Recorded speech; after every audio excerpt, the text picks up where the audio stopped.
So it's been a few days now since the 31-year-old founder of Turning Point USA and father of two small children, Charlie Kirk, was shot dead by what is believed to be a lone gunman at the Utah Valley University, United States.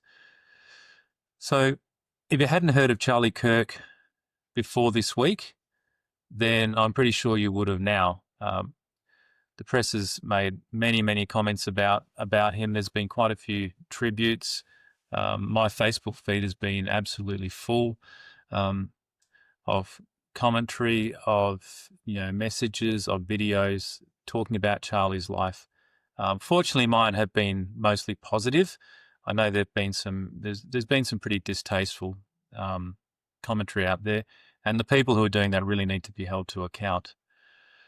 So I feel compelled to speak about this. I've known about Charlie Kirk for maybe 10 years. He's one of those people I can't remember the first time I ever came across him, but I do know that I have been impacted by him.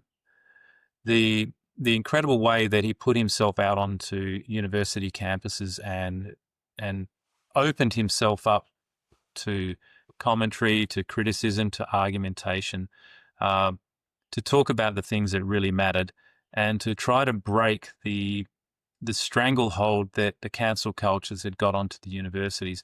And he did that incredibly well. For those who sort of followed what he did, Charlie had a bit of a habit of allowing those who most disagreed with him to come to the front of the line and make their cases and make their point. And if you haven't done it yet, I really encourage you to go and watch some of the argumentation and some of the discussion that Charlie has with people. Charlie was one of these men. He was a young Christian man, had a young family, incredibly talented in his own right, incredibly intelligent. He was someone who is what is known, for use of a technical term, was an autodidact. He'd actually taught himself most of what he knew. He had gone to university, I believe, but dropped out because he saw it was a waste of money and time, and went and taught himself how to think, how to speak, how to talk about the things that mattered, and created a foundation that built itself to the point where he ended up becoming really one of the Trump campaign's greatest fundraisers and one of the most instrumental people in ensuring that Donald Trump got elected a second time round. Now, you may or may not agree with Donald Trump. You may or may not like the fact that he's the president. But the fact remains is that Charlie Kirk at 31 was one of those people who was a rare kind of person who was so motivated, so driven, but also a very humble man, that he had that incredible impact. And it was clear that that impact was working, that it was getting through, that young people were getting two sides of a story, which they weren't before. And it seems that there were people who weren't very keen on him doing that. Now, Charlie's not the only one that an assassination attempt has been made on. Donald Trump had 2 attempts. There have been other members of Congress, and there's been other people who have had violence threatened against them. Many, particularly conservative commentators and those who put themselves out in the public firing line have been threatened and had their lives and their families. Some of them have to have their families under protection. All because people don't want them to say the things they do. These are people who have never physically threatened anyone. They've never called for physical violence. They've just asked people to speak, to be free to speak. And the left just really don't like it. So I just want to point people to a book that I read a few years ago that had a massive impact on me. And it's this book here. It's called The Whisperers by a gentleman called Orlando Figes. It's a pretty fat book. And it's about private life in Stalin's Russia. Now, I read this book in, I don't know, I think it was 5 or 6 days. I'm not normally that fast when I read a book. But it talks about life in Soviet Russia from really the time of the revolution to up until the 80s. And I won't go into a lot of the detail because it is quite a complex book, and goes through a very long history of the dekulakization, which was the taking of the landowners off the land and essentially either killing them or sending them off to the gulags, where most of them died from forced labor in terrible conditions. But the thing that really struck me about it was the way that people in the Soviet Union developed a culture of only being able to whisper to each other about the things that mattered. They could no longer speak openly about truth, or people would report on them and they'd end up in the gulag. We're more or less, we're very close to that in Australia, the UK, the US, New Zealand, all the Western nations. We're very, very close to that now. The UK, I'd argue, has already tipped over that line where people are being dragged away by police for tweets about men and women's sports, questioning whether someone who says that they're a woman is actually a woman. Questions about things like immigration, that no longer can people talk about immigration and ask honest questions about these things. That if you ask those questions, you immediately get called something like a racist or a bigot. You get called a homophobe, or any other type of name. And the reality is that your employment, your livelihood can actually be threatened by those things. And in the UK now, you can actually be charged and you can go to jail for saying the wrong things.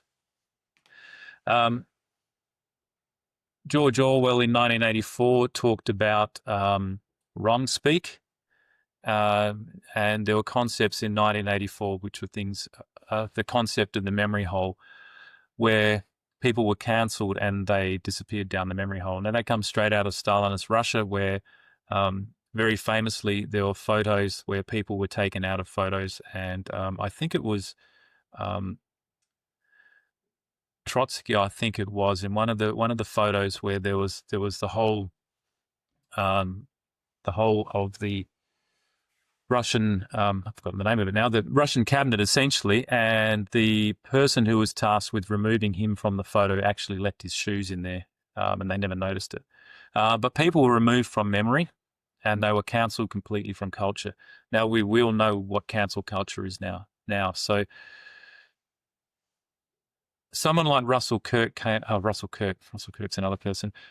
Charlie Kirk came along and started to challenge those ideas. And in the US, he was protected by First Amendment freedom of speech in their Bill of Rights. So he was able to speak that way, and as well, he wasn't reliant on other people for his livelihood and money. He managed to raise the funds through Turning Point USA to be able to do the things he did and do them freely.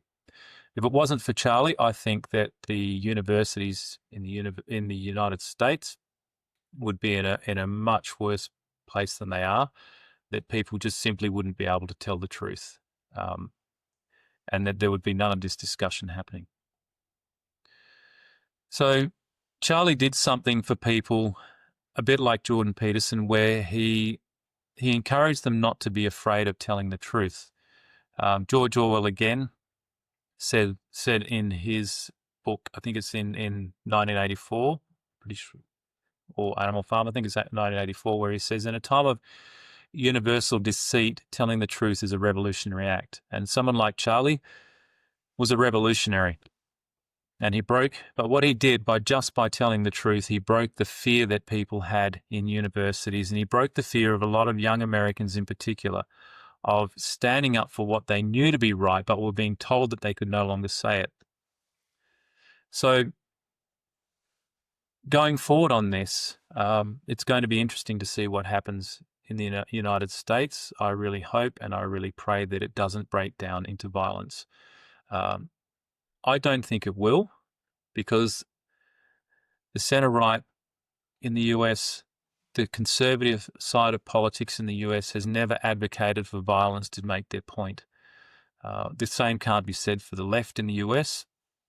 We saw the Black Lives Matter riots, where 40-something people were killed in the riots and hundreds of millions of dollars of damage were done, while the media and while members of the United States political system more or less cheered it on and justified it and said, well, they're mostly peaceful riots, or it's only property damage.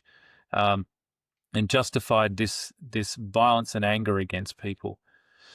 My sense so far from the commentary that I've been listening to is that there's a profound sadness. There is some anger, of course, but it's not the type of anger that I think will lead to the violence that we've seen when the left, when someone in the left gets killed, or when something happens on the left side of politics.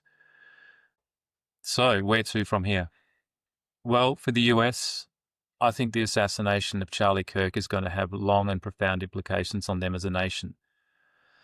My only hope for them is that the left and the leftist elites of the US realize that it's the narrative that they've been running every time they haven't got their way that is always followed up by mayhem, destruction, death, and chaos. For Australia, we're not quite in the same place, but we're not far behind.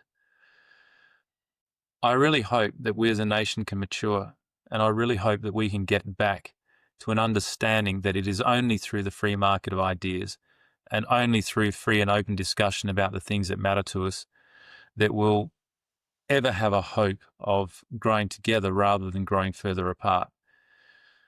I'd encourage you that as you go through your days, whether it's at your work, uni, school, or business, that you don't remain silent when you know you should speak, but that when you do speak, that you speak out of a sense of responsibility and with respect. I'd encourage you to go and have a look at some of the videos and some of the footage of Charlie Kirk in his life, in his debates, and I'll include some as links below. But I just want to sort of finish by saying that I'm grateful that I came across him maybe 10 odd years ago and was able to see what it was that he brought to the world. He leaves behind a wife and 2 young kids, and we hope and we think of him and we pray for him and his family.